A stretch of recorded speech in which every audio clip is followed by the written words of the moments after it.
Notre Dame has fallen 41-40 against the Texas A&M Aggies. I'm Mike Singer, with me, former Notre Dame offensive lineman Bob Morton. Tons to discuss. I know no one likes what they just saw, but we would really appreciate if you still hit the thumbs up on this video. Subscribe to the Blue and Gold YouTube channel for more content. Bob, absolutely gutting loss for the Fighting Irish, 41-40. What are your initial takeaways from this one, man? I mean, we have a lot to discuss, but I mean, what's at the top of your mind? Yeah, I think that I think just top of my mind, right, is like this is not a playoff team. You know what I mean? Like, I think that when we saw against Miami, we felt like maybe there was some rust that needed to come off. Maybe there'd be some development. I think we saw a lot of issues answered, but with every answered issue, there was seemingly two more questions that were brought up. Whether it's intensity on some plays or drive killers on other plays, drive extenders defensively on other plays, the inconsistency with which this team plays. There are some times that I feel like I'm watching a team that can really compete at the highest level, and then there are times that I feel like I'm watching a team that's lost to NIU and Marshall and Stanford from a few years ago. Like, it feels like this team has so many different personalities that rear their ugly heads at all times throughout the game. And so it's kind of a whirlwind, right? Like, I'm an offensive guy, so like 41 points on the board, I've got good things to talk about. Yeah. But as like a Notre Dame guy, like, pardon my language, you can correct me if I can't say this later, I feel like shit just like everybody else because we didn't do enough to win the ball game. You know what I mean? Like, there's just no excuses. Like, we found a way to lose this game. And everything from, the holder dropping the ball to to a backup tight end boxing out our captain middle linebacker for the touchdown. It was still right there for us, as inconsistent as we played. And this is two teams that we let take care of us that we shouldn't have. We had an opportunity to close out and we didn't. I mean, look, Miami that night was the better team. Yeah. And they won. Notre Dame, in my opinion, was like, I think they were, I don't know, maybe not. Guys, for folks tuning in maybe after the fact, like we're doing the show literally, we're 3 minutes in, it's 3 minutes after the game. Like, I think at most points of the game that Notre Dame was better. They just gave up so many chunk plays defensively. It was a sieve in the first half. The second half, punt. This is Notre Dame's defense. Punt, field goal on the turnover on downs. Can't really blame the defense for that. Field goal, Ben Bajol break, and then that touchdown. Which one of those field goals was the bogus targeting call on Schuler? Yeah. And then that last touchdown drive, like, the Christian Gray holding was bad. Like, he kind of looks around like, I didn't do anything. That was a blatant hold. Yep. Carson Hobbs drops a pick. And then Donovan Heinisch, someone just mentioned in the chat, my guy Simkev, Heinisch literally got pulled down from behind. I think it's in some moments the refs just don't want to call a flag on that play, Bob. But you have to. That was blatant. So, I mean, the defense kind of actually played well in the second half. I don't think I'm going to get, pats on the back for that take. I'm going to come after with pitchforks. But it was just too little too late, man. I think one of the things that going into the Miami game, I think we knew what we were going to struggle with, right? We knew their defensive line was really explosive. We knew they had an experienced quarterback and some receivers that could give us problems. And so I think what happened at Miami, while it sucked, like, I think we were able to say, like, oh, okay, that's why Miami was a better team. We knew what they were going to do. They exerted their will, and we'll take that and we'll get better. I came into this game thinking that Texas A&M, the Aggie offense, was going to try and run downhill the entire game. Their first play, they ran for 11 yards and then threw like the next 5 plays. And so to see them cater their offense against our secondary and our coverage, I mean, again, I'm an offensive line guy, so I'm a front 7 defensive kind of guy. But to see them cater their offense against our secondary and to put up 500 yards of offense and be able to get a chunk play seemingly at will with a quarterback who has a good arm in the pocket, but if you get him off his spot by 2 yards, he can't make those same throws until the last play of the game, apparently. I think that's why you feel like at times we were the better team, because we took away what we wanted to take away, but we did not make any adjustments that really mattered come crunch time. I know our defense played better in the second half, but it felt like they still could go back to the well to things that hurt us in the first half, and they did that on the last drive. It reminds me a little bit of last year, right? 13-13, we go on like an 8-minute drive, just running the ball down their throat. Everything we had done to that point was a jab setting up that last drive. It felt to me like in the second half, the Aggies were a little bit off the gas pedal, but they still had things in their back pocket that they knew were going to work with the coverages we gave them, and they executed at the end. So credit to the Aggies, but man, this one really hurts. Yeah. Because I was expecting the punches to come one way and not the other. Yeah, you lose 27-24 on the road against Miami, and then 41-40. And just like I was scrolling the message board, and after Hobbs, I mean, I call it a drop. He didn't actually touch the ball. He just totally whiffed on it. People are like, this feels like Ohio State. It feels like Ohio State. And sure enough, it pretty much was, sans the, 10 men on the field thing. But yeah, that was what just a unbelievable loss for Notre Dame. Credit to Texas A&M. And I hope that they're the kid who went down is makes a speedy recovery, but damn, that just that's tough. ND Irish fan says leave Buckner alone. Listen, no, I mean, he's a football player on this team. You make a bad play, we got to talk about it, and that is your job. Your job is to catch that ball and put it down, and he screwed up. So no, we're not going to leave Buckner alone. We have to talk about it. Because if he does his job, we might not be doing the show right now because the game might still be going on and we might be in the second or third OT, but Buckner screwed up. I can't believe I'm sitting here in the year of 2025 and I'm talking about Tyler Buckner losing Notre Dame a football game. Now, I'm not going to put all the blame on him. Of course, it's a football game, but that really sucked. That really sucked, man. Yeah, and I think that that's one of the things that when you're watching film tomorrow, right? They're going to watch that play. And coach is going to look in his direction and say, "Buck, we got to have that." Right? Like he knows it. He's been a consummate professional with how he's handled everything and coming back. He's done everything right. He was a dangerous player against other teams for our special teams last year, right? And so, I'm not going to get on Buckner for, he's still messing up our program. But when a holder, whether it's a punter, backup quarterback, or a lacrosse player who's back on the team, like you've got to have that. That snap was a spiral, hit him right in the hands.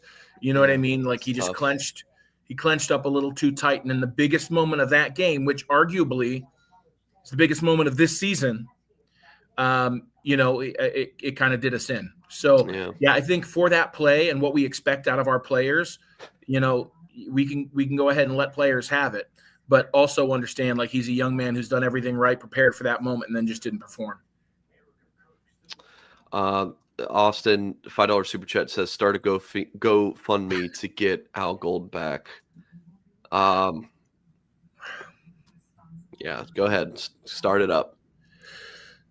Yeah, I would donate my modest earnings to something like that, right? Like it just feels different, doesn't it? Like, and I think that, as a player, as a former athlete, like I do want to see like what what Ash's scheme and system is supposed to be, so I can figure out, like, is this a player's execution thing? But I just saw so many players executing according, like, what I thought was exactly what they were supposed to do. And then the coverage on the back end didn't seem like it was tight enough, or it was too tight and there wasn't coverage deep. And like, to me, I just haven't seen the sense of it all. And so, like, that's with me, you don't get the best defensive mind in the world, but I'll just say, like, I struggled seeing how I would have called an offense against Al Gold in the last two, but maybe the last 2.5 years. The beginning of his first year was a little different. I have a pretty good sense of how I'd want to attack this defense as it stands right now. And that's not a really good place to be when you inherited arguably one of the best defenses in the country. Tin Rain says, double dang. Did we got from a D first team to a scoring first team? Power out of our hands now if anything happens. I have no idea what you're asking. Your first question. Did we go from a defensive first team to like an offensive first team, right? Like a defensive first team, like Manti Te'o, what 2012. Offensive first team is like 2005 and 6, where we put up a hell of a lot of points, right? But it was a track meet every week. I mean, hopefully, I don't know. Hopefully you turn into both. Or I don't know. Yeah. I mean, listen, like this team has to offensively be ready to score as many points as needed, and defensively has to get better, right? Like we can mourn where we are not and where we are not going, but we also, like, recognizing where this team is and where we all want it to be, if not this year and then in the short years to come.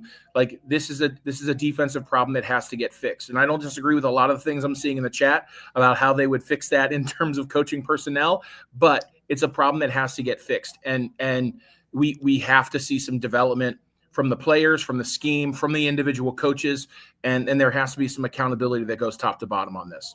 Ted Rand says, power out of our hands. If nothing happens, we thank our stars. If anything happens, yeah, that's what I've been saying since the 12-team playoff. If you're a 2-loss Notre Dame team, unless you have some crazy wins on your schedule, you think you're lucky stars if you're getting. Craig says, shit bowl, here we come. There's that shit word again, Craig. Killface, who's good to be the next DC? I mean, look, let's just really talk about this game too. Killface, appreciate the $2 super chat. I can't believe the sentence I'm about to utter. The Fortnite streamer Ninja, his brother is blowing up my DMs right now. Said if Notre Dame was in the Big Ten and lost to two top 20 teams, then played Illinois, Michigan, Nebraska, still a playoff shot, but now with cake schedule, nope. The cake schedule thing I disagree with, because it's just unfortunate that Notre Dame's, the rest of their schedule is not great. Like, if USC is down this year, that's not Notre Dame's fault. Like, there's teams that Notre Dame, like, when they scheduled them, were like, oh, there's good teams. Like, Boise looks like crap, after the USF game. But, like, Boise was a playoff team last year. It's not Notre Dame's fault but the only thing you don't have is the conference championship. That's the one thing you don't have. But otherwise, like, I disagree. I can't believe anyways. There you go. Chris Evans, $5 super chat. Nothing less than Chris Ash being fired is an acceptable response. He's got to go. Chris Evans, appreciate the $5 super chat. I don't know if you have anything to add on some of these. I struggle, and I've said this, right? Like, I struggle talking about, like, coaching personnel matters a little bit, working for the university, also not really understanding the dynamics of that specific coaching staff. But I think that we had players kind of put things on the line. Like, there are some defensive players that I would say answered the call this week, right? There were some individuals that played that repaired kind of my image of them from last week, and defensively were able to do that this week. Some changes they made to who they were playing and what downs, some things that we did really well that we wanted to take away from the Aggies that we did, but it just didn't feel, it felt like as the game wore on, as like the momentum from the start of the game and the punt block kind of waned, it felt like the Aggies had more and more answers developing, and we started to have more and more questions.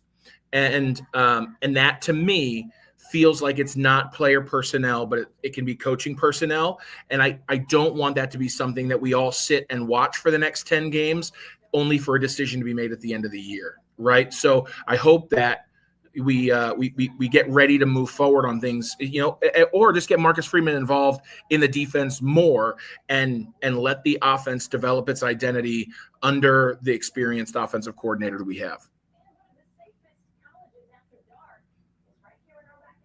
Hey, Mike, you're one for the show. You're muted. Swandong says, I'm not mad. I'm disappointed. No, I'm pissed off. Yeah. I mean, Notre Dame's lost its last 3 games. I mean, I guess they won the blue gold game. I'll say this too about being disappointed and pissed off. The last 3 games that we lost felt inevitable at the end. Like, that's the worst effing feeling that you can have as a player or fan, right? Yeah. Like when we all saw like Jeremiah Smith like solo covered on that one sideline, there was a sense of inevitability that was coming with that, right? And then Miami has the ball getting ready to go, and all they had to get was 3 points. That felt inevitable. And then tonight, listen, if you know football, you were almost thanking your lucky stars when A&M, broke that kickoff return, because we were going to have it on offense and we had some answers offensively. And whenever it got called back, it's like, hey, maybe I need to go and bet Texas A&M money line because I just got a feeling that this is going to go sideways. And so that's the feeling that really hurts, is that we have a team that we think can be good, and yet at the end, we feel like it's going to go sideways more than it's going to be with us coming out victorious. Yeah. Someone just responded to one of my tweets. I want to pull it up. It was it's like a pictures. Here we go. Of the whole. So there's Heinisch beats his man. I mean, it's not great. I mean, look at this. The reach around. It was just that's the last play of the game kind of thing, or last play that it's the key moment. Ref's just gonna let them play. I don't know, dude. And done 22. Why would you not play Kingston in coverage on the? Yeah. So here's what I'll say. KVA can do everything, right? Like, I mean, what I've loved about the last 2 games has been watching kind of everything he does in the linebacker position. It felt like every time we got Reed off his spot tonight, it was a pressure by KVA, or it was a pressure set up by him blitzing, timing his blitz perfectly and setting up an end or even a defensive tackle around the edge. Like Kingston, he's a baller, and he's been balling, and he needs to see the field more. Matter of fact, I hope he doesn't come off the field because he's been playing that well. I think they really felt if they could get Reed off of his spot, that just like the rest of the game, it was going to be, a short pass or a long pass. It was going to work out well. And this literally was the first pass that he was running to his right or left that even hit the hands of his receiver. And so I don't fault rushing KVA. I think he was our best chance at getting to the quarterback. It just sucks that this was the one that got us and did us in. Dude, this is, I mean, look, Heinisch is scot-free here, dude. And just get tackled. And yeah, Kingston not in on this play. You put your captain out there, I guess. I don't know. But, I mean, Donnie, that is just blatant. Oh, you know what? I misunderstood your question then. Why do you have Bowen in there instead of having KVA in coverage? That is the question. Yeah. That's the question.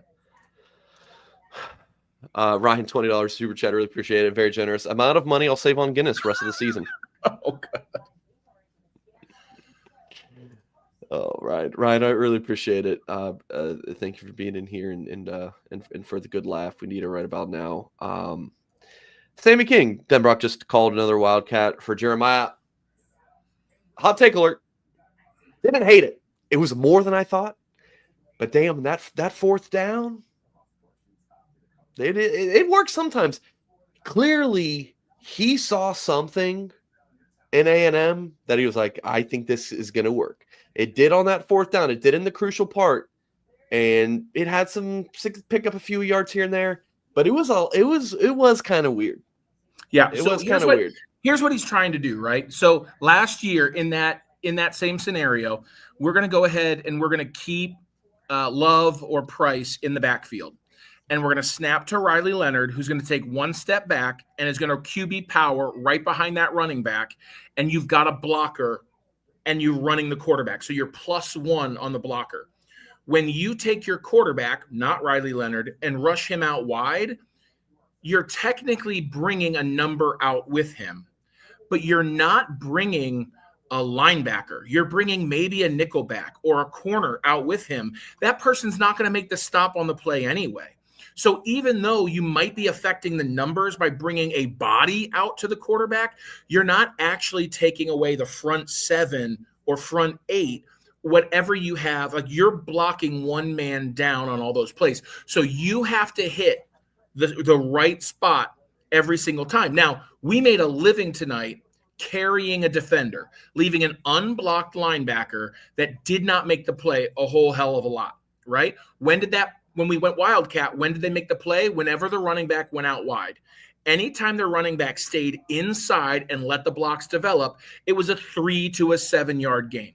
So I don't hate the Wildcat operation, but I will say we did not run it well enough for me to think that that's our answer for short yardage this year, because Jeremiah Love and Jadarian Price are a great 1-2 punch or 2-1 punch tonight, whatever it might have been. But like, you cannot get impatient and run out to where you don't have blockers, because CJ Carr ain't laying a block on anybody.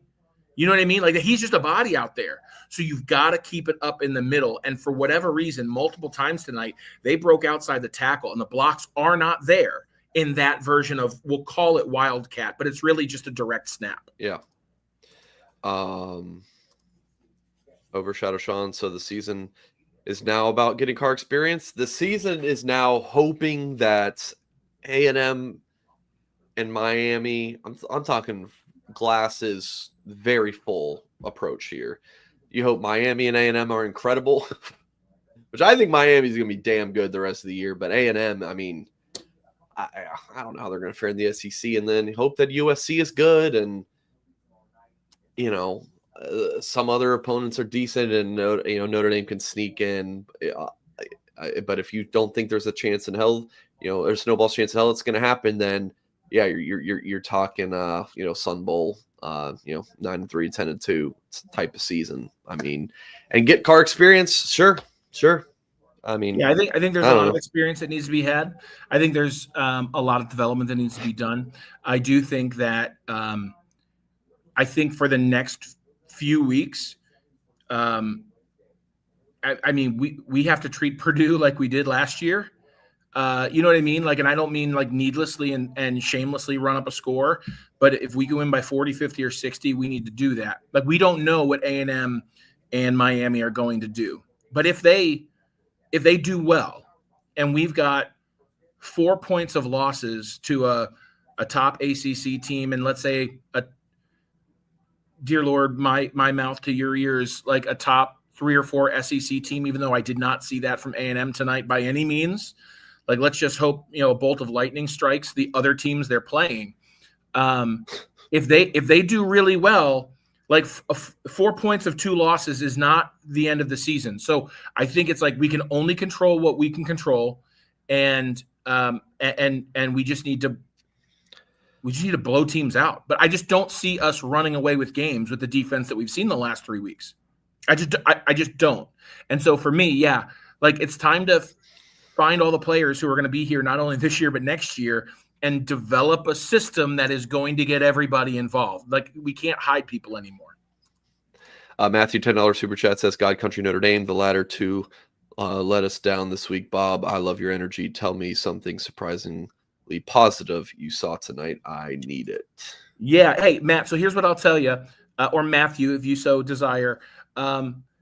I want to talk about the offensive line, specifically on the left-hand side. I made a tweet early in the game, maybe middle You of the made game, a few actually. tweets, Bob. Listen, I went all vibes tonight. But listen, one of the things I said was, hey, like, who I haven't seen tonight is Anthony Knapp. Maybe that's probably a good thing. But I did see him, in one-on-one pass pro. I saw him get after it in the run game. There were a couple of times I thought it might have been his issue. It was probably Billy Schrauth. I thought we answered some questions with our interior and a little bit of our outside offensive line. We were way more aggressive. Right? We gap schemed the hell out of them. We zone blocked. We very rarely pulled guys into space. When we did run one outside screen that I know had all of you cussing at the TV, we got 9 yards because we had Anthony Knapp and Billy Schrauth both hit the damn cornerback as hard as they could. And even though they spent 2 guys on 1, there was enough room for Jeremiah Love to make somebody miss. So you saw an offensive line take a step forward in aggression this week. That was a big step of progress for an O-line that I didn't know if where they were weak was going to be repairable. Okay, so I will say that was my surprise positive. I think other positive I saw, obviously, I think Kingston Viliamo Asa was a stud all game. I thought, Gabe Rubio, had a series and a half where he completely took over. You start to see what Bryce Young can do on the outside, but you just like to see that more. You know what I mean? Like, so to me, I actually feel like there's a chance that we might be playing too many people at positions and we haven't really narrowed down who the alpha dogs are and who are going to be the guys that carry offense and defensive parts of the game. And so I feel like sometimes when you see a smattering of great plays, it tends to be the same names. And when you don't hear their names, it's because they're not on the field. That's not a player problem. That's a coaching one. Matthew, appreciate the $10 super chat. Rule 34 artists. We are a D-line O-line driven program. Yeah, look, I think the O-line played really well. The D-line, it was better than Miami, but still there's a lot of times where with Ford just didn't get a lot of pressure, and then Donnie Heinrich does and just gets tackled. But I don't think the D-line was terrible. I don't know. What do you think, Bob? Yeah, so I think in theory, Notre Dame for a long time has wanted to be an offensive line, defensive line driven program. I think when you're going to be that, there's a certain attitude that you expect to have from your team, right? You expect to be able to line up on 3rd and 3 and get a first down every single time, or you expect to just line up and run 4 yards in a cloud of dust whenever you want to. I don't currently see that. I see that we have to get cute. Sometimes to just get those hard yards. And to me, that doesn't feel like an O-line driven offense. On the defensive side, I love these guys that are on the defensive line. Like, personally, having met them and seen kind of just who they are as men and even the work ethic they put into things, it's great. But to me, I think, when it comes to defensive line, it's about production and chaos. And I'm just not seeing the D-line responsible for the chaos in front of the quarterback. The only chaos we're getting is when you're blitzing a linebacker and they time it perfectly. And you can't convince me you're a productive defensive end if you can't get really one pressure on a 4-man rush. You can't beat that tackle one time. So I feel like we have been a strong O-line, D-line program, but I just don't know that we're driving the car right now. Yeah, no, I agree. You're right. Notre Dame's 0-2 with you doing this post-game show, Bob. I'm just kidding. I'm not kidding, but, okay. I'm teasing you. Walshed Up. At least my Saturdays are now open. Walshed Up, I've seen you in this for years. You've been in this YouTube chat for years. And Notre Dame has lost a lot of games, and you are still here. But someone else said, I'm going to go root for Michigan. Get the hell out of here then. Just get the hell out. Get out. Don't ever come near again. I should have just banned that guy, but I'm not going to find him. Just get the hell out of here. Talking about your name is Go Irish in the chat, and you're going to say, I'm going to go root for Michigan. Then get the hell out of here. Zero toughness.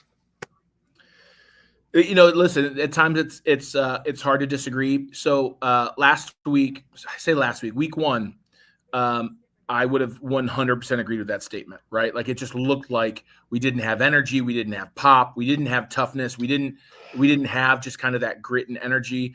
I will say this week, I think there are some areas of our team that showed some toughness. I just think that, I look at our linebackers, some of our linebackers, I would say they are the emotional drivers of a defense. When they make a play, they're chirping, they're getting excited, they're talking back to the other team, they're talking at the sideline. There are some players on offense. Like I almost wish Jeremiah Love would have talked a little bit less, but we've got some people who are going to fight for yards, and when they get hit hard, they're going to come up and tell that defensive lineman, I'm coming right back at you. I think our O-line was tougher this week than they were in week 1. I was really disappointed because I have believed over the last 2.5 years that we have kind of broken the curse, the longstanding Notre Dame curse of not being able to assemble a really competitive defensive backfield. And today, coverage aside, the number of I'm going to lay down and pray that this guy trips over me tackles that I saw in that first half made me sick. Like you cannot be a top 25 defense if you are going to miss that many tackles. You just can't do it. And so when you're going to give up big chunk plays, if you're going to give up a 15-yard completion, it's got to be for a 15-yard gain. But every single completion we had, somebody would get hit at 15 yards, and if they didn't break for a touchdown because Christian Gray decided he didn't want to wrap up at all on the sideline, and if it wasn't a touchdown, they were always getting those extra yards. And in a game of inches, extra yards will be your end, and it was for our defense. Folks, please hit the thumbs up on this video. Seriously, I know you're really pissed about the game, but when you hit the little thumbs up on our shows, it really helps. If you're not super chatting, totally fine. Glad that you're here. Just please do us a favor and smash a little thumbs up. You got to be logged in with a Gmail or YouTube or whatever, but that really does help us out. Starting 3 says this one doesn't hurt as much as I thought it would. If you're saying that, you probably just didn't think there. The thought did not cross your mind that they would lose then, because this is exactly how I thought it would feel if Notre Dame lost. Like it's an absolute gut punch. Continuing on, quarterback was picked for higher ceiling, new DC. Thought TB10 only got worse. Yeah. I don't know, man. The quarterback was picked for the higher ceiling. The quote's there. I don't know who you're quoting, but yeah, I don't know. Yeah, I think that again, I will say that I am extraordinarily happy watching CJ Carr run a game plan. And I think that you saw today a handful of those rookie mistakes, but none of them were game enders, right? The worst mistake he made was the interception. That one's on him, right? Like it's, he's kind of opening his body. He's going left and he throws it right. It gets tipped by a D lineman, tipped by another. Did it get tipped by the D lineman? I thought it got hit by the D lineman, and then Price tipped it, and then it got intercepted behind him. To me, you've got to pull that down unless you can set your feet. You got to pull it down and just run, get 6 yards and slide. For a guy that showed mobility against Miami, he didn't run at all against Texas A&M. Yeah. And I'm just saying, like, our running backs and our offense need a quarterback to get 25 yards and just get first downs. He did a great job with his arm. Like his comfort with Malachi Fields is great. His ability to throw. I mean, we were killed. The drive killers were not CJ Carr in the first half. It was the drops by the receivers in the first half. He threw balls that we haven't seen thrown at Notre Dame in a little while. And so I'm thrilled with him. What I will say is if you got a quarterback that can't run on 3rd and 1, then why the hell don't we see Kenny Minchie? Like, why don't we see him with a package? Because he's this athlete that's not afraid to lower his shoulder into somebody.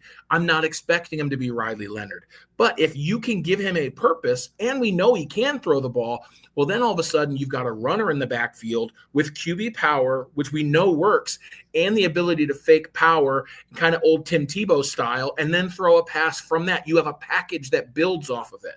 And I just don't feel like we have a package for 3rd and 4th and short. It's kind of like a crapshoot of what we're going to see every time, and that's not what I like to see when you get in short yardage. Starting through, do appreciate the super chat. Yeah, I got the play pulled up, and let me zoom in a little bit more. Yeah, it definitely, you can see the ball, the trajectory of the ball. I think it does get, yeah. I thought on the end copy because Yeah, I saw it maybe in another behind. highlight. I think he got it. Yeah, personally. So this number 20, I think that's 21 here. That's actually a linebacker. So I don't know if Carr does, because he's not like, Shroud doesn't really have to engage that much. That might still be a sack. Like I saw a lot of people thinking, you just mentioned pick up 6 yards. Maybe. I mean, I don't know. I mean, 21 very well could have, if like Carr tried to take it to the left, that still might have been like a 4 Yeah. 5 yard loss. It's very possible. We'll just never know.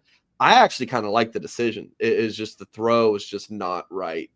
He also didn't need to rush it. He could have planted his feet for a second. Yeah, he definitely felt like his backside was, he had somebody, on his which hip he did, that but he still had another. Well, yeah, he still had another second. There was a play on the last offensive drive we had where, he had the ball and his feet, like he was looking left, and then all of a sudden he sees Raridan right across the middle, and he doesn't even step towards Raridan. He actually brings his right foot back, and it flipped his hips, and he just delivered a strike. Like when he let it go, I said, no, no, don't do it, because it didn't look like he stepped into it. This modern ability this ability of modern quarterbacks to get torque from their midsection without stepping into a ball astounds me. But if you look back, I'm not saying to do it, but if you look back at that interception, his right foot is forward, and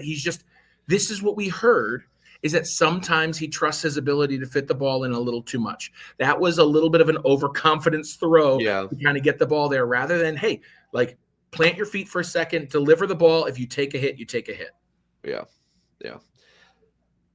Look, guys, this is my job. Like I do love Notre Dame football, but like this is a job as well, obviously. I get it. I'm upset. I get you guys are so much more upset than I am right now. As a Dolphins fan, after seeing them lose to the Colts like that, I'm literally saying, get the Dolphins out of Miami, fire all the players, fire all the coaches, fire all the front office, move them to Birmingham, get them the hell out of Miami. That's how I am. Like I am super, super overreactionary. But with Notre Dame football, I am going to go a little glass half full here. I still think this team, the future is very bright. I do. Not even just this season, dude. Think of next year, CJ Carr is going to get so much better. I think the O-line is only going to get better. Like, I don't know what the rest of the year is going to hold, but I'm not trying to sell you guys on next year. But I still feel like people being like, they're out on Freeman, they're out on this. I'm not yet. I'm not at all. That's just my thought. We did get a big boy super chat. I know that's not a popular opinion, by the way, but what the hell? It's my show. Nick said $50 super chat from Nick dropping a bomb. Even more of a sting. That was the biggest recruiting weekend. You're not a Notre Dame fan if you quit on this program. Do people forget we were in the Natty within one score, 2 minutes left? And if anyone threatens Buckner, you're the worst. Yes, if you threaten Tyler Buckner, you are literally a scumbag. And you also can get the hell out of here with the new Michigan fan in the chat. Yeah, I mean, you have 3 heartbreaking losses. It's just brutal.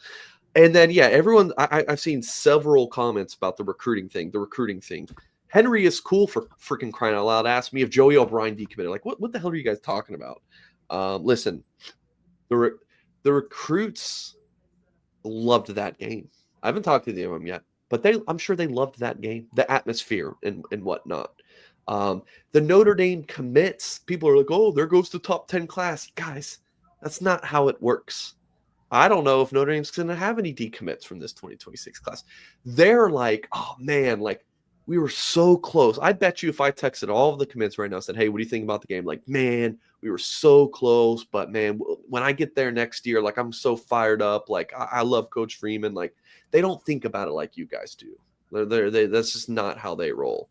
Yeah, don't quit off the program. Or you can be like washed up and say you got your Saturdays free. You're lying to yourself. You're still going to watch Notre Dame. You're still going to root your heart out for the Fighting Irish. So Anything you want to add, Bob?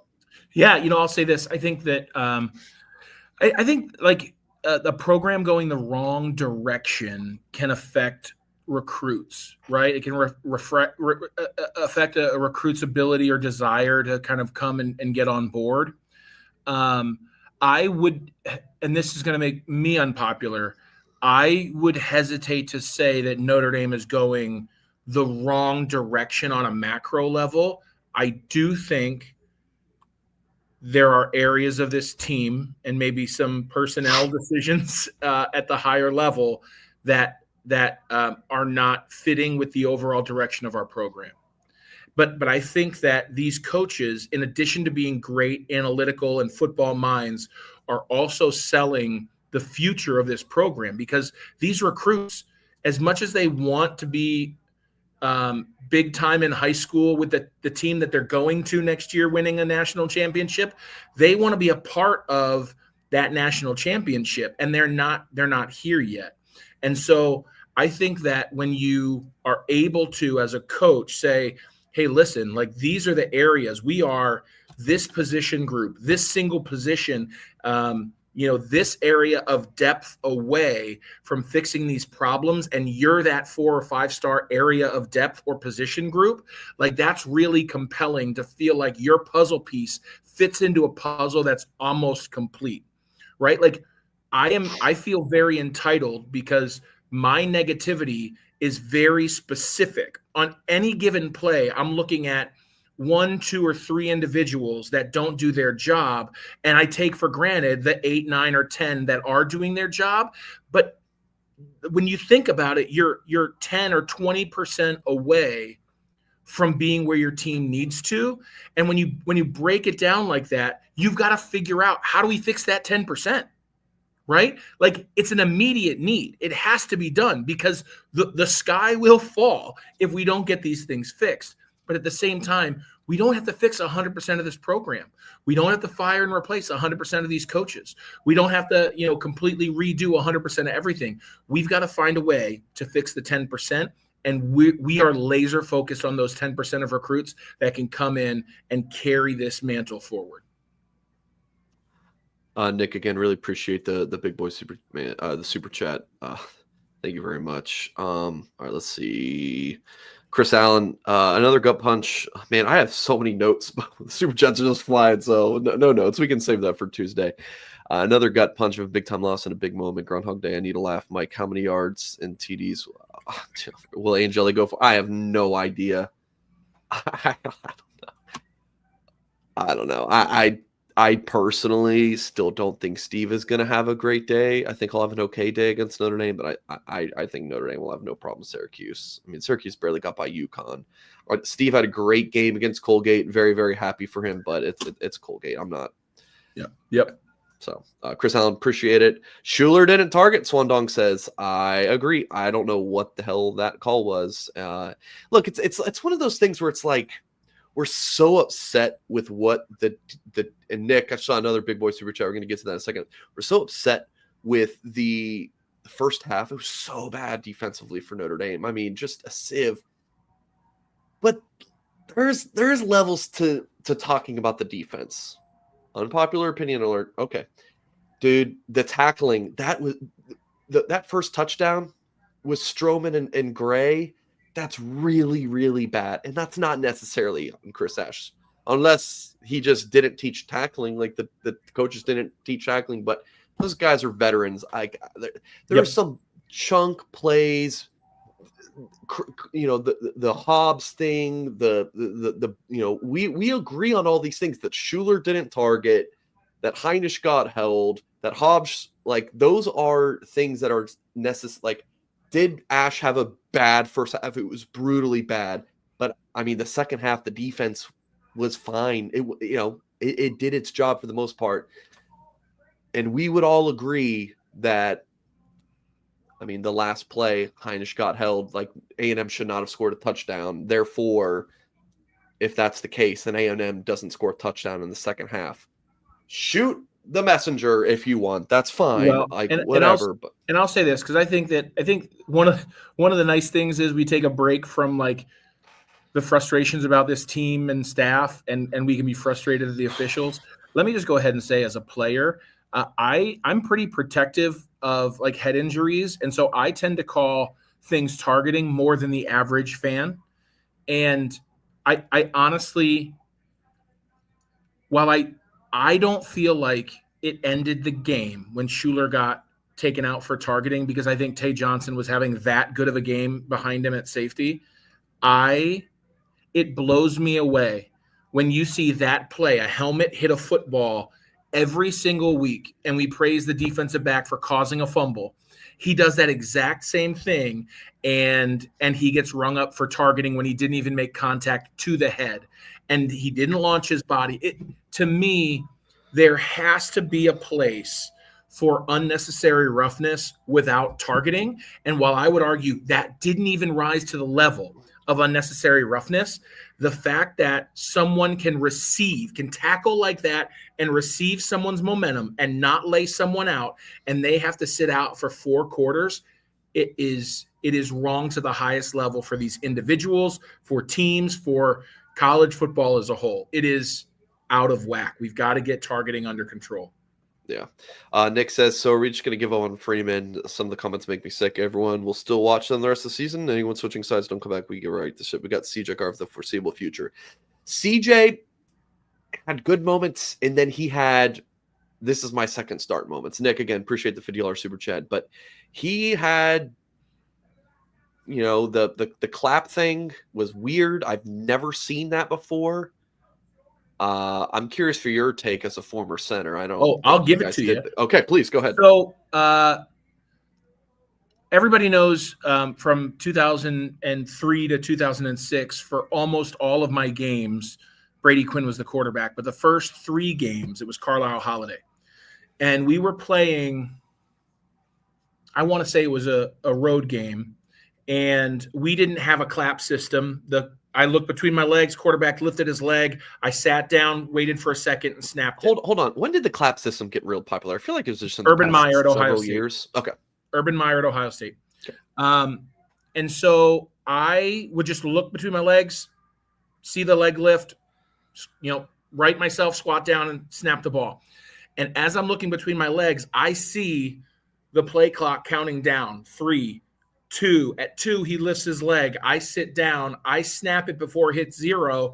Carlisle Holiday turns to call a timeout, and the ball goes right between his arms, right? Like when you get into a cadence, right, as a center, you've got to release that ball. The second start moment was when you are frustrated. CJ Carr, you got to know that clap cannot be how you express your frustration. You can drop an F-bomb. It doesn't matter. We'll forgive you at Notre Dame. But if you clap your hands, and that is the signal for your center to assume you're back there, like it gave an opportunity that did not need to exist at all. And so, like, again, those kind of missed snaps can happen, and I understand mechanically how it happened. But he's got to reel his emotions in and understand that clapping his hands is a no-fly zone when you're in the middle of his cadence. Part of it's like, I mean, no, I was about to try to be optimistic for CJ there, but yeah, it's 100% on him. I mean, the center did his job. Even if the center's like, really, you want me to snap the ball? Okay, I mean, you clap. That's my cue. Yeah. And you know what I'll say? What excites me about CJ Carr moving forward is we can't even run our best offense with him. We can't. Okay, like, I love some of the adjustments that we made on our offensive line. You saw a lot more slide protection, offensive linemen being responsible for a single gap. Any single time that he had 3+ seconds in the pocket, he delivered balls in between zone coverage or, just absolute dimes. But we can't give him all the time back there on every single play, because we have to run it with play action or a 3-step drop. We've just been too soft on the offensive line, specifically on the outsides in the first 2 games. And so, like, the best CJ Carr is still yet to come, because this offense cannot yet be built for his skill set. The offensive line has to be better for that to happen. Nick, again, really appreciate it. Cole says, okay, all right. He's very upset. Cole's very upset. Yeah, Colt, appreciate the $2 super chat. My guy T Spencer, $10. Everyone looks lost on defense. Line can't get pressure, and the DBs are constantly looking confused. Ash needs to go. Bob, answer me very directly here. Okay. Was the defense better in the second half? Defense was better in this. Okay. All right. Am I going crazy here? What the hell are you doing, Mike? Sorry, go ahead. Listen, so was the defense better in the second half? Yes. Why was the defense better in the second half? I really do feel like it was extending plays, not feeling like we needed to rush exactly to where Marcel Reed was, but understanding that if he even felt pressure, the odds of a completion went way, way down. We did a great job of taking the handoff to running backs away for most of the game, and the whole defense was built around that. The one thing that was that on that super chat that I want to talk about is it concerns me how much I love a defense that communicates before the play, right? Like I love it. I love hand signals. I love safeties and corners and linebackers, defensive ends. Hell, I love everybody making signals and knowing exactly where to be. What I don't love is defenses that have to communicate after the play. And I feel like our defense, it has a lot of expectations about where someone's going to be, and either those expectations are wrong or the coverage behind them is wrong. And so there's somewhere where this secondary plan isn't hitting on all cylinders, and that concerns me moving forward.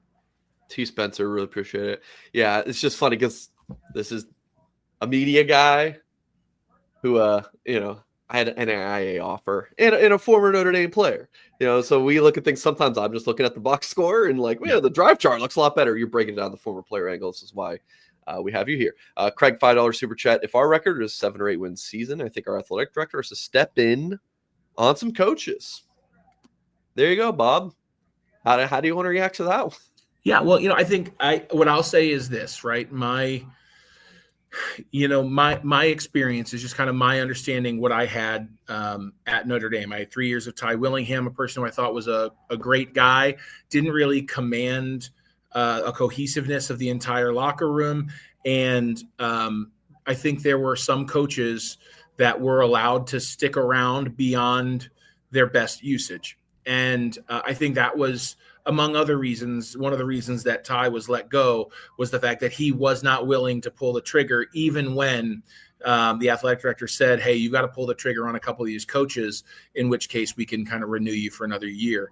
And so if Marcus Freeman is that guy, right? If Marcus Freeman is going to protect his coaches to the detriment of the potential of this team moving forward, I do think that's why I wouldn't say the AD needs to step in. I think there need to be really hard conversations. I think it's a little early to say that. I don't think Marcus has given me any feeling that he hesitates to have tough conversations. So we're going to have to let that play out. It will be interesting how he continues to answer questions moving forward.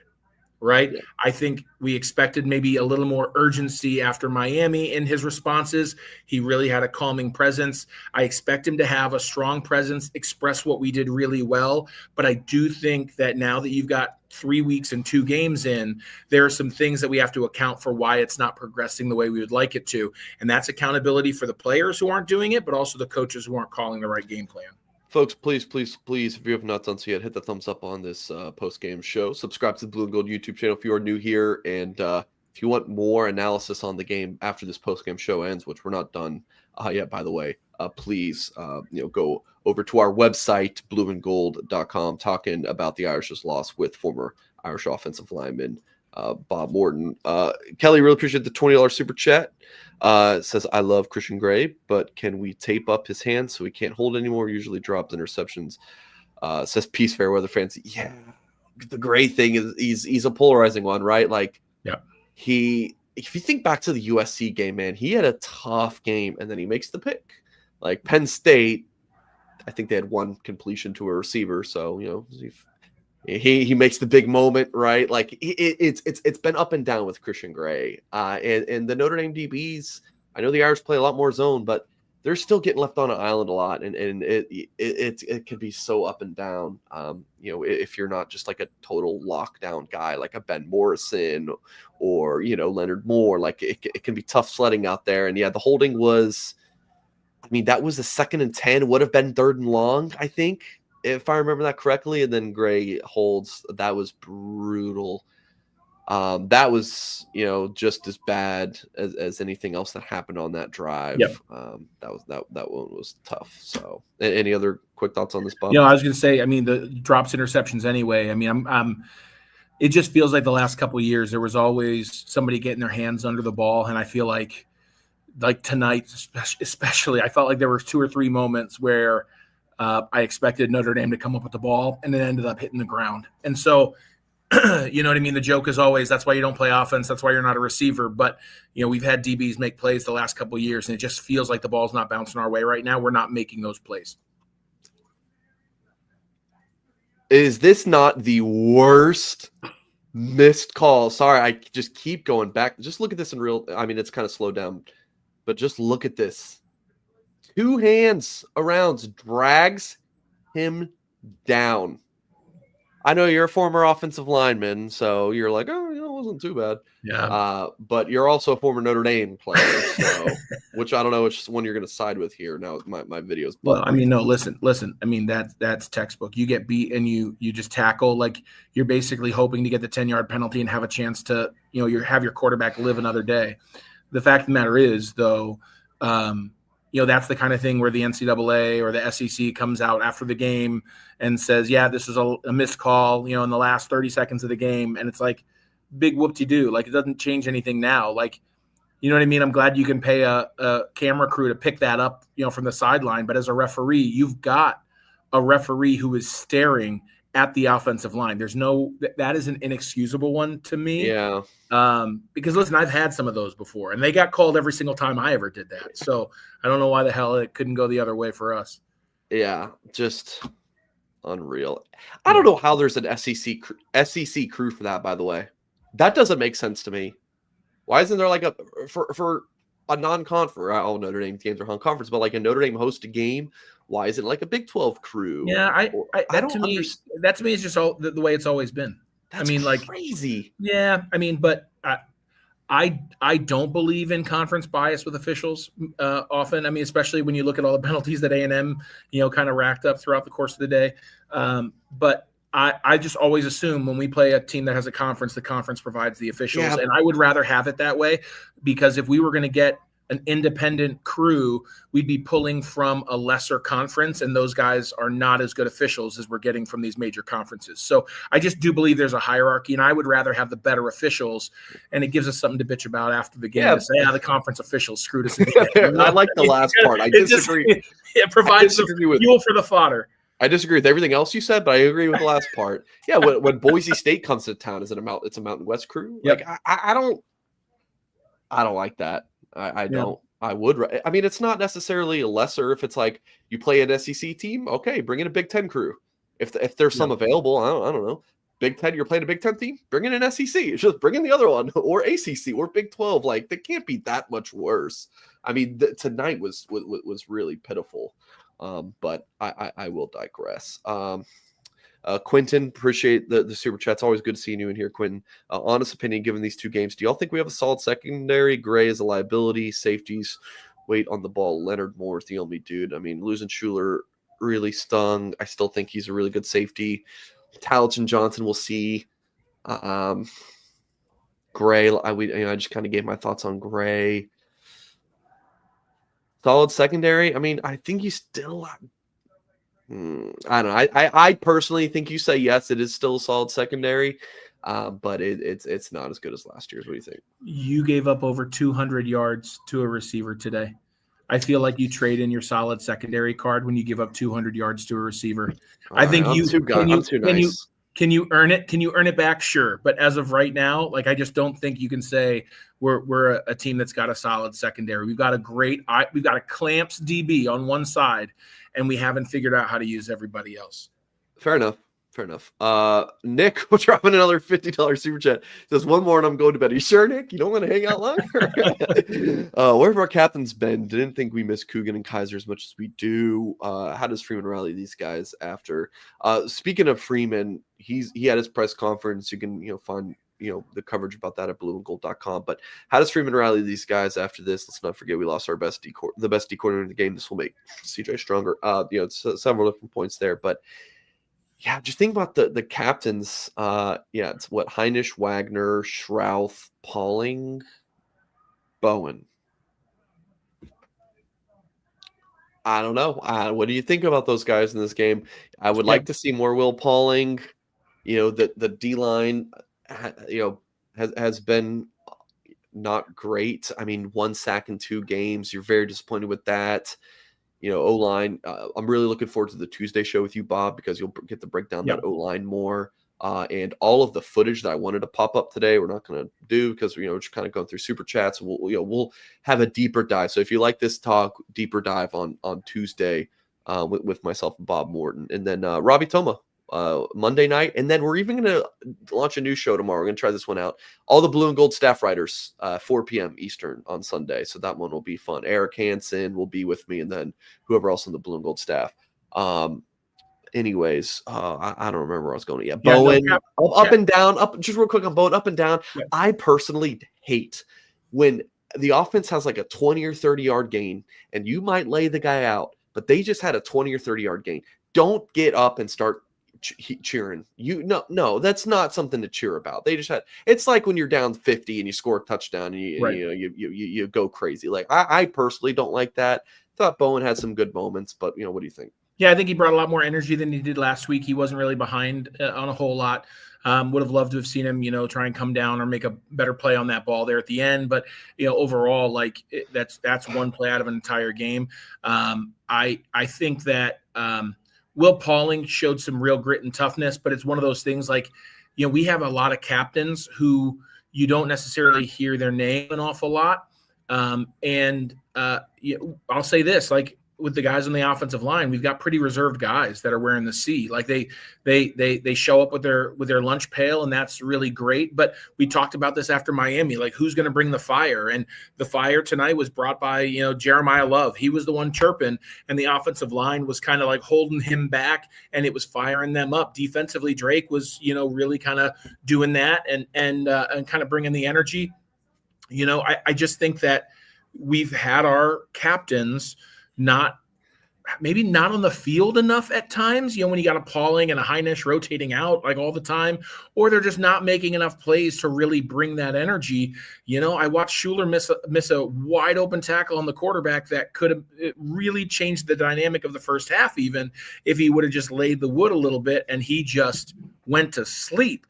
And so it's difficult when the guys that you're counting on to lead your team forward are also the ones that you're like, man, we got to have that, right? You don't want your captains to be the one who you're talking to in the meeting saying, brother, we got to have that play right there because it changes everything. And I do think that there are plays for all 6 guys. When you look back at the tape, you're like, man, we got to have something better on that play. We've got to eliminate those problems. Nick, really do appreciate it. TP Adam, when's the last time he gave up 28.5? Good God, I don't know, but that was horrendous. Those chunk plays. Ash turned in an elite defense into garbage. Killface, appreciate the $2 super chat. Recruiting thoughts from Houston Linehan. Kind of touched on this earlier in a super chat. They're not freaking out. I've been doing this for a long time. It's almost 13 years. The recruits aren't going to freak out.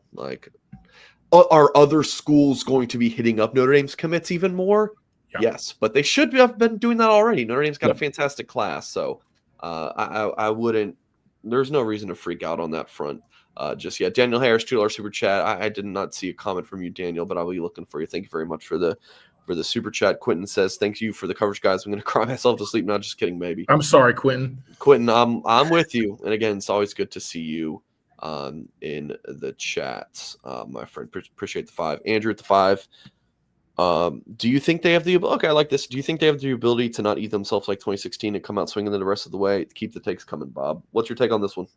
Yeah, listen, I think 2016 was a really interesting year for the team. Not only not only did the team underperform, but like we can look back retroactively and realize that there was a pretty toxic environment that was even on the coaching staff. Like when you look at the change that was made after 2016, there were changes that Brian Kelly made to his personal life to make sure that he wasn't bringing that energy into the building. And listen, say what you will, like you want these guys to be machines, but you do need a leader of men who is going to lead these young men kind of into the battle of football. And so, when you have leaders that are a certain way, I'll say this, like, I know what we got out of Al Golden as a leader last year, and I don't know what Ash is like on the sideline or in the locker room or how well the coaches and players respond to him. And so there's a potential that parts of this team can percolate and boil over and even explode. That potential is there. But I do think what you saw from week 1 to week 3 in terms of intensity, attention to offensive detail. Look at the responses that our offense had to big plays that A&M made, the drives that they put together to kind of respond.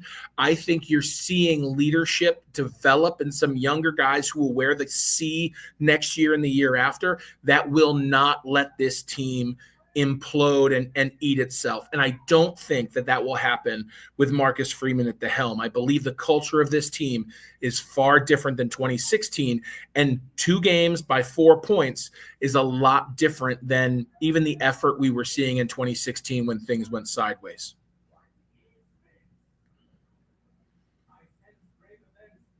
I know. Damn it.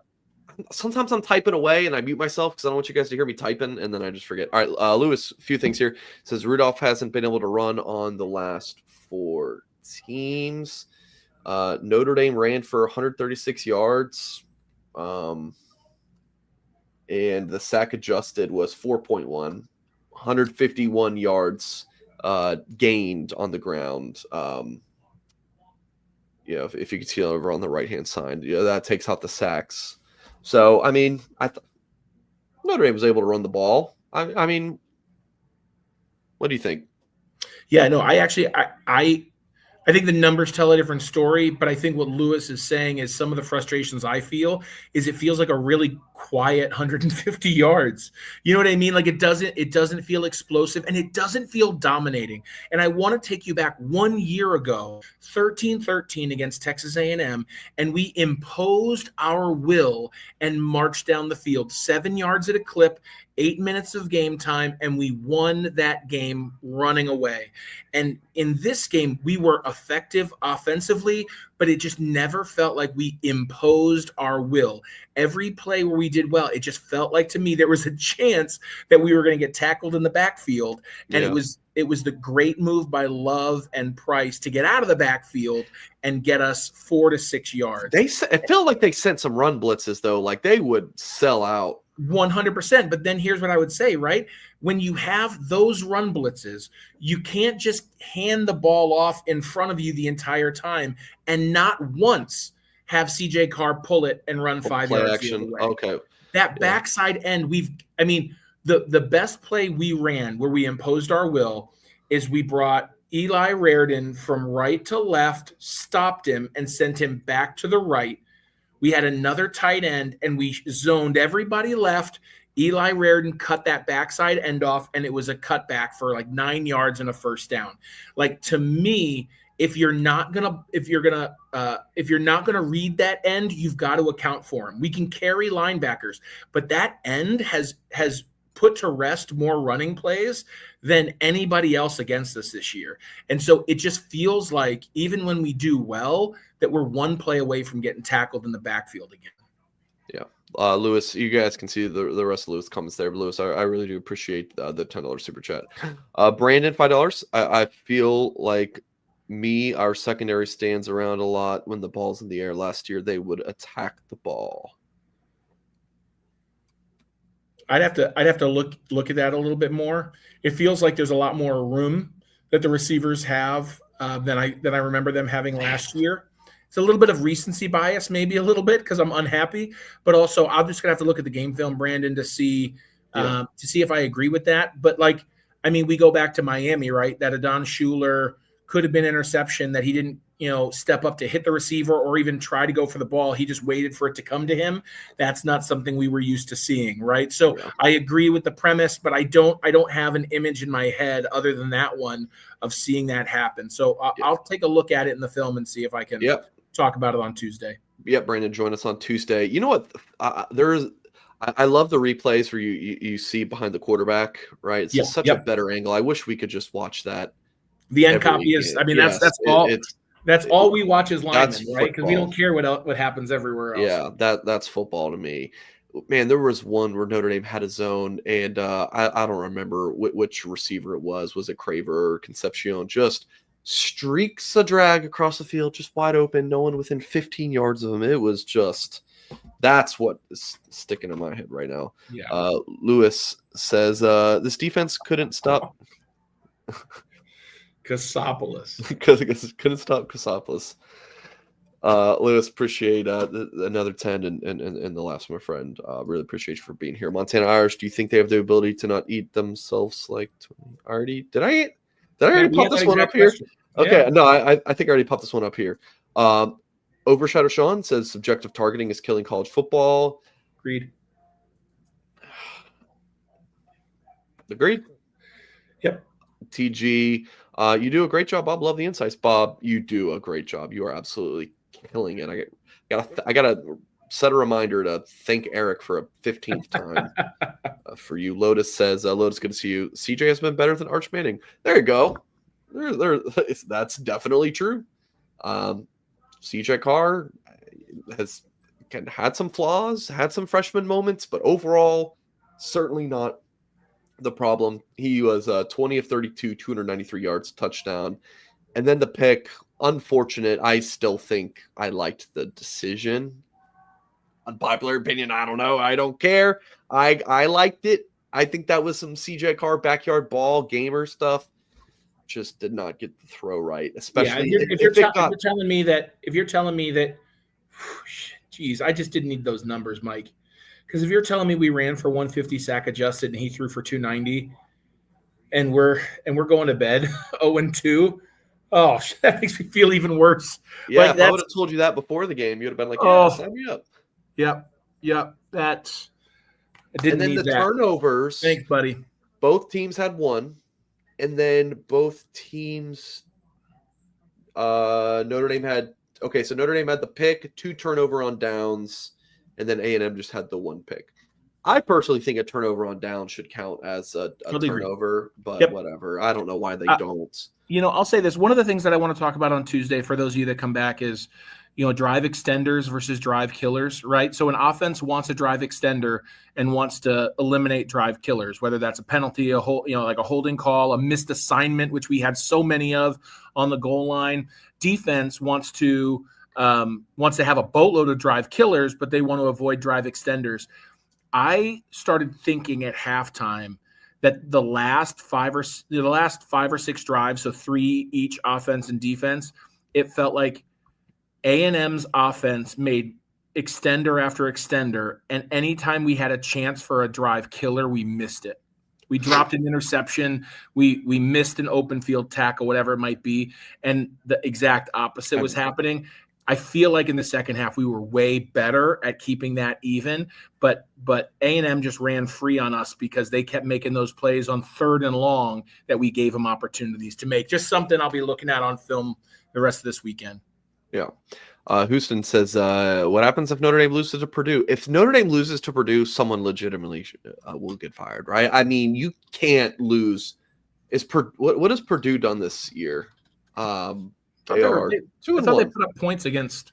Lost 33-17. Oh, okay, good. Against USC today. And then their first 2 games, they beat Ball State 31-0 and then Southern Illinois 34-17. There's just no way in hell they lose at home against Purdue. God, I don't know. What happens is there's not a world where I don't know. I don't know. Yeah. Oh, God. I think when the reason why, well, first of all, if you're betting the line in that game, take the over, right? Like that's going to be like with the defense we've seen so far. But when you look at a game like Purdue, don't look at that like a Power 4 game. You got to look at that like a Group of 5 game like we've played in the past. What happens when Notre Dame has underperformed, even if we were 2-0 and we barely snuck out 2 wins, or now we're 0-2, is Notre Dame fans in the stadium give this team one chance to show that they're legit in a game. And if they come out slow and something happens where Purdue puts 7 on the board early, the team is having to fight the silence in the air. And so this team has to find a way to start and be electric against Purdue. It can't just be a win, right? If you want to salvage this season for the Notre Dame student body, for recruiting, for this team, you have to draw a line in the sand and say, like, this is the team that we're moving forward with. And if you win 63-28, it doesn't matter, but you've got to win by 35 points. And so the only way that Notre Dame doesn't do that is if they start slow and the fans just emotionally check out of the game, because that creates a hard environment for any team to grasp the momentum back. Man, talk about momentum. Early in that game, dude, I was like, you remember the talking point we had about the first quarter? Yep. We'll know. Yep. Notre Dame won the first quarter. Yeah, they did. Notre Dame looked great. I mean, they had it was the Devontae Smith and Christian Gray, just like, what the hell was that play? But other than that, like, Notre Dame's I think the first quarter was great. Yep. Like, agreed. that was like, when you think about Marcus Freeman in these big home games and coming off of a bye, now that was Marcus Freeman's first loss after a bye. Like, Notre Dame has been great in the Freeman era in those moments, in these games. And it was like, all right, the punt block, I was like, dude, it's on. Notre Dame is bad. The defense felt like it had more energy, and then it just fell apart. The second quarter was abysmal. That second quarter, I mean, look, Notre Dame won the first quarter 14-7, won the third quarter 7-3, and then lost the fourth quarter 10-9. It was the second quarter that was just horrible, losing at 21-10. John Massey says Bowen one-on-one on tight end and not KVA's malpractice. Ash, I don't know if that's Chris Ash's duty or if that's his position coach, Max Bulla. But yeah, that's bad. I mean, I can remember being at the All-American Bowl in San Antonio, Texas, when Bowen was a senior in high school, and one-on-one coverage, and Bowen's covering a wheel route 40 yards downfield. I'm like, what? I mean, first of all, this is stupid. Bowen's never going to be doing this. But there was, I mean, it wasn't 40 yards downfield, so it was like 13. But there was, I mean, Bowen is not great downfield in coverage. I agree. If the decision was, hey, we're running man defense on this play, you got to go cover the tight end, Bowen should not have been the guy. Bowen's strong suit is not, I have my back to the quarterback. It's just not. So I think that was. I think what Bowen gets you is if you throw the ball short of the goal line, Bowen is the one guy on your field that can just stop a guy dead in his tracks, right? But I feel like what you gain in him as a hitter is not that much better than your other linebackers, and what they would have given you in coverage is a lot better. And so I kind of danced around it because I thought that KVA was on the field and he might have been rushing. The fact that KVA wasn't on the field, that to me, that I think, malpractice, like that is coaching malpractice. Like someone needs to be accountable for that. That's a question that the coaches need to be asked. Why wasn't Kingston in the game on that last play? And they need to have an answer for it. They can't just say, the rotation, because rotations mean absolutely nothing in that situation of the game. Andy, a $10 super chat question for Bob. Do we only have one audible $3.5 million salary for that? Bad ROI on Denbrock, 28 points at half. No good team does that at that point. I just said more beer, please. Go ahead. Yeah, so I'll say I'll have to, again, I'll look at the copy over the rest of the weekend. I noticed a couple things with audibles that worried me a little bit. There was a time that we audibled a run that was going to go to the right, and we audibled it to the left. And you see quarterbacks, Josh Allen does it, where he'll put his hands behind his back and he'll point one of his fingers.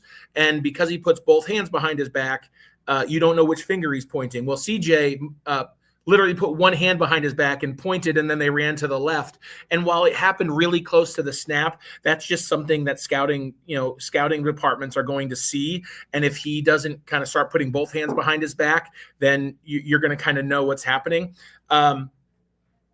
If I see a lot of check downs that are going just to the run to the right, what I will say is this: it is okay if your baseline audible is the same run to the right play if you have two other plays that are built off of it. I know after 2 weeks ago, the sex appeal of the RPO is gone. Did we see that at all? We did not. And I didn't want to see necessarily the check with me RPO, but if you would have run that same, hey, we're going to run this outside zone to the right, CJ's going to pull it one time and run for the first down, or he's going to pull it a second time and throw it to Eli Reardon. To have options off of that one play, you've now taken one play and made it three. And it's a very clear, it's not like a pre-snap read. You're reading the defensive end if he goes with Jeremiah Love, which on short yardage, when you're calling that audible, they're going with J Love every time. So I would have loved to have seen something build off that. And I think what I've seen from Mike Denbrock is that does happen, but it didn't happen tonight, and that's unfortunate. All right, we have 736 people watching right now, 340 likes. So how about everyone? Please go ahead and do that on this video. We have gotten through all the super chats, so I'll just kind of let you close it, Bob. I know you're out of town, away from South Bend, and you have a very early flight, so you're not getting much sleep tonight. That's so okay. I'll just give you one thing to close this out with, and then we will see you on Tuesday. Yeah, listen, I think whenever things go bad, the best thing that we can do is honestly what the team is going to be doing, right? And they're going to have to get their minds off this game for tonight, and then they're going to show up tomorrow, and they're going to kind of look at what they did and didn't do. And then now all they can do is one game at a time. The enjoyment for us as Notre Dame fans can't exist every single day. The enjoyment for us is going to be literally one game at a time.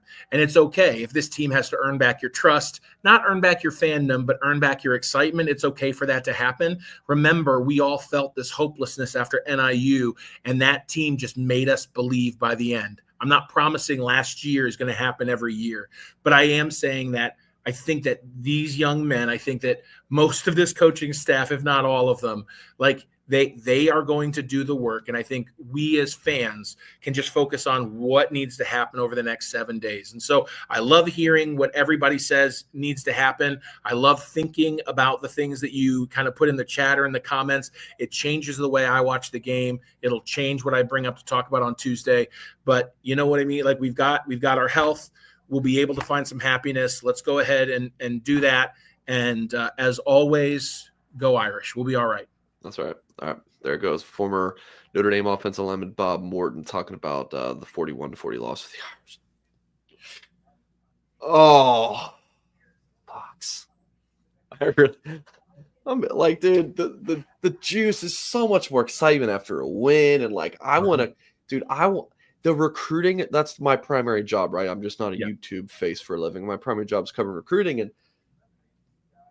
it's such a big recruiting weekend. So many big-time prospects to write an intel piece about how things went off of a loss. No one cares. It really sucks. That's just a small thing about why this sucks, just for me personally. But yeah, this is it stings. But all right, we are gonna end the show there. Again, folks, if you're not done so yet, hit the thumbs up on this video. Go to blueandgold.com, and then Jack Sobel and Tyler Horka recorded a video about their thoughts from the game, watching from the press box. So I'm probably gonna pour myself a little whiskey on ice and get to editing. So make sure if you're staying up late, you watch that. If not, check it out in the morning, and then we'll have shows Sunday, Monday, Tuesday, Wednesday, Thursday. So every day leading up to Purdue, pretty much will be live, and we'll have other videos as well. So again, really appreciate you, Bob, for burning the midnight oil with us, and appreciate you all for tuning in. And as always, we'll catch you next time. Go Irish.